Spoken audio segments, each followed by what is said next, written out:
Hello everyone. Today through this tutorial I'm going to show use of two AIs to age progress photos.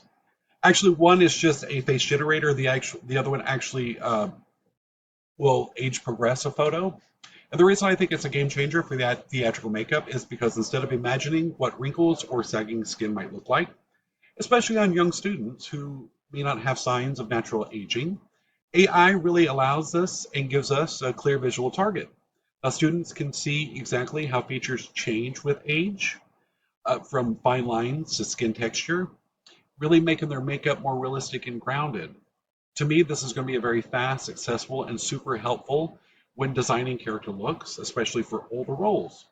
I also think it helps students build confidence in applying aging techniques with accuracy, especially for those students who may be a little bit more progressive in their abilities to paint and draw. Copying something from an age progressed photo onto their face might appear or might be a little easier.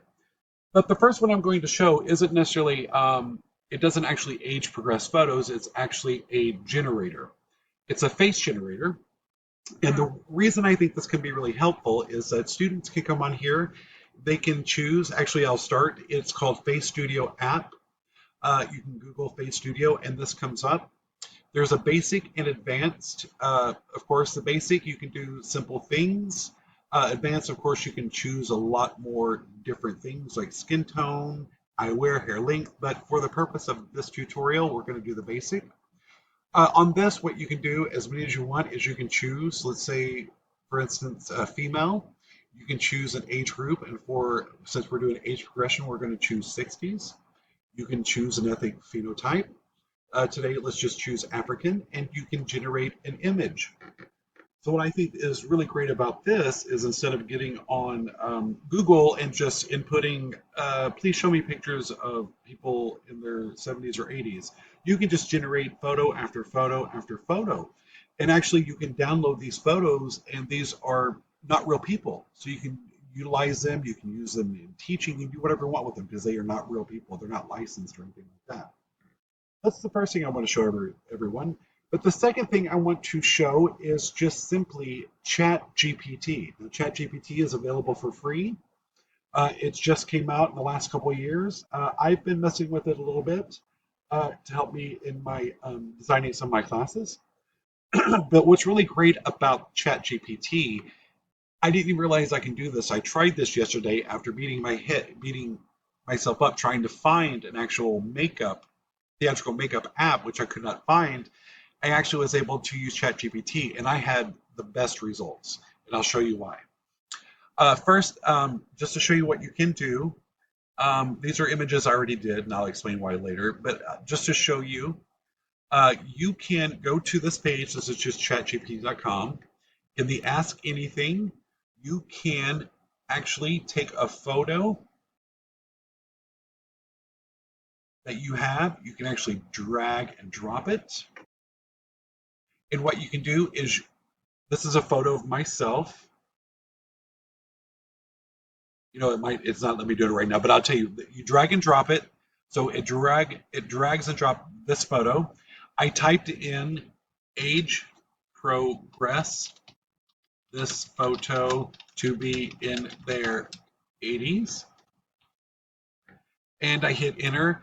And the reason for this tutorial, since we're limited on time, a lot of times you will get this. It'll process an image, and it will say lots of people are creating images right now, so it might take a bit. And actually, I find that it does. So for the purposes of this tutorial, I'm going to show you how you can drag and drop. It's actually working on this one, but I'll show you ones that I've already done. For instance, I found this photo online. I downloaded it, and I took this particular photo. I dragged and dropped it into here. And as you can see here, I asked it to age progress this photo to be in her 70s. So let's look at this photo again. I'm concentrating mainly on this woman. As you can see, the photo, it age progressed her into a woman in her late 70s, 80s. And what's wonderful about this is that students can use their own photos, especially if they're very young students. Further to show this example is I found this wonderful picture of Marlene Dietrich, who is a famous actress from the 40s and 30s, 40s, and 50s. But as you can see, uh, there is not a sign of aging on her face, not a wrinkle one, you know. I was able to drag and drop this into ChatGPT, and I said, please age progress this photo into her 60s. And this is what I came up with. Isn't that wonderful? Now, the reason this is amazing is because let's just say this could be a student's picture. They can take a picture of themselves and they can drag and drop their own face because they will be doing makeup on their own face, and they can actually see a picture of themselves age progressed. Like I said, not a wrinkle one, but if students are able to do this, I mean, just look at this. It shows on a face chart, students can take a face chart, they can create lines, they can do their highlights, their lowlights, they know where to do fine lines, where to do big shadows, as you can see here, kind of these shadows here, this here, everything that shows aging, shadows here. So to make this shorter, it's just an amazing tool. Um, like I said, I spent countless hours trying to really find a theatrical app or tool online, and I was just surprised to see that just simple ChatGPT did the most wonderful job. But anyway, um, this is Christopher for this tutorial to be able to use Face Studio to be able to study some age progress photos, or just simply ChatGPT, where you can download photos of yourself and have it age progressed. Anyway, thank you very much.